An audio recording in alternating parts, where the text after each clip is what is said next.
So this was not planned. This is completely off the cuff. I've never done a podcast like this, so I don't know. I hope you like it. I was filming and off the cuff, I started telling this story about this really weird experience I had that was unique to me as a woman in business.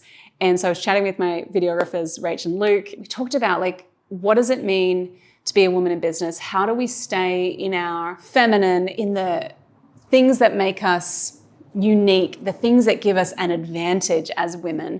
How do we stay in that whilst also stepping into the leadership, the assertiveness, the badassery that is needed to succeed in business? And I really believe if as women we can do both and consciously decide, okay, I'm not going to forego the things that make me amazing as a woman, but I'm also not going to let these other sides that maybe don't come as naturally to me, I'm not going to let those other things fall by the wayside. I'm actually going to nurture those things.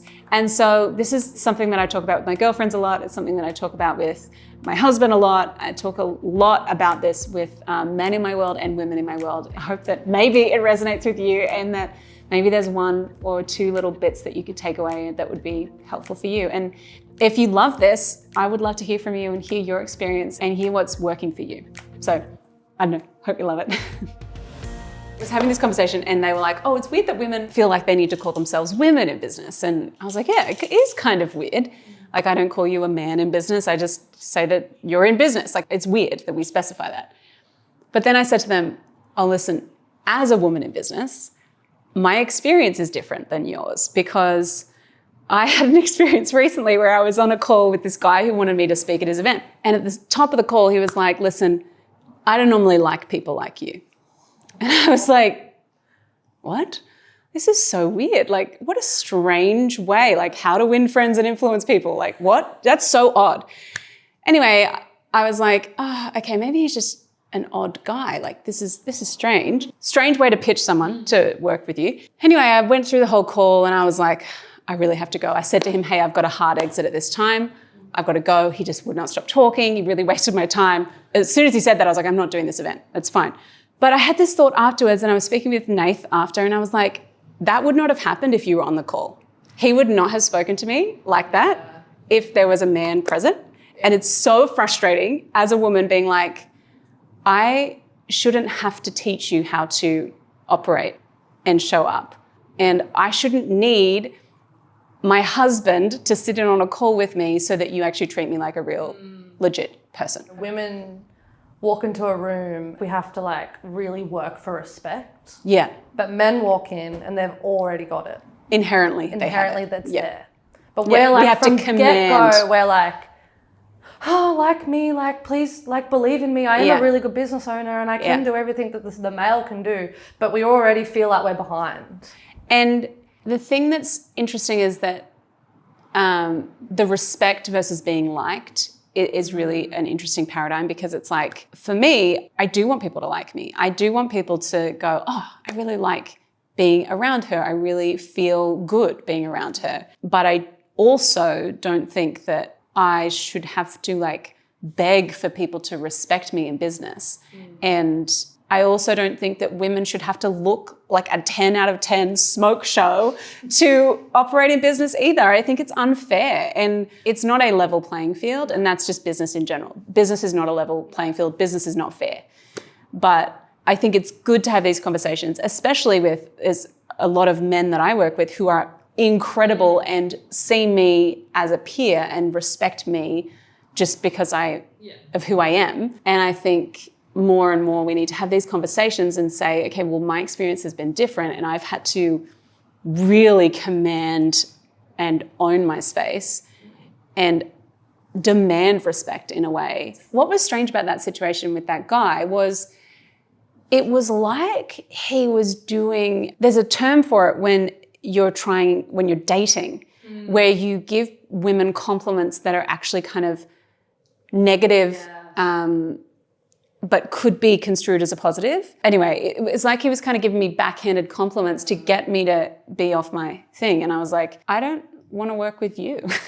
I also think that's also a gift of women, is that we have very good intuition. Yes. And we're like, oh, okay, I'm discerning that something is off here. Nah, not 100%. worth it.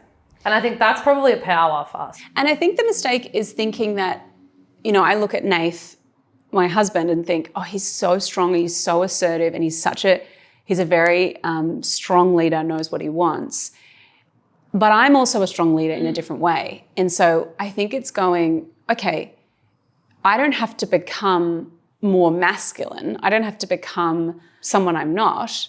I just have to figure out, how do I keep the thing that makes me me and my presence and my personality and my nature, but how do I actually also learn the skills of being assertive in that moment, of going, hey, listen, what do you mean by that? That's an interesting thing to say to someone when I don't know you. What do you mean? Yeah. Like, I think we need to get a bit better as women at going, can you clarify what that meant? Yeah. Just so that I understand. Because and even saying it, you feel like a bit of a bitch. Like, you feel like a bit mean. But it's like, what do you mean? Don't say random stuff, and then not explain yourself. I saw this meme online. It was not a meme because it wasn't funny, but it was like, it wasn't funny. It wasn't a meme, but it was like phrases women need to get comfortable saying. No, that wasn't funny. What do you mean?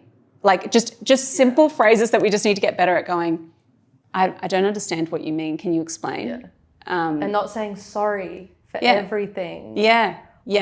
So it's like, how do we step into, okay, I have my intuition, I have discernment, I have wisdom that is unique to me as a woman particularly. How do I step into that and lead?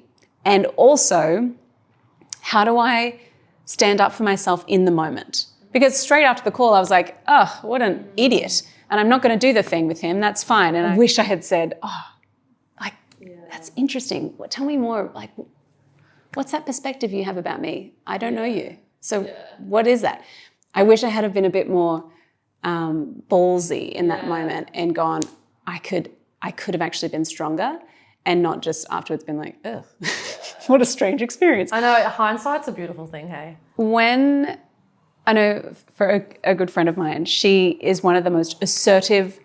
She's so strong. She's got really strong opinions and she's so assertive and honest and direct. And then when she started a business, she lost it.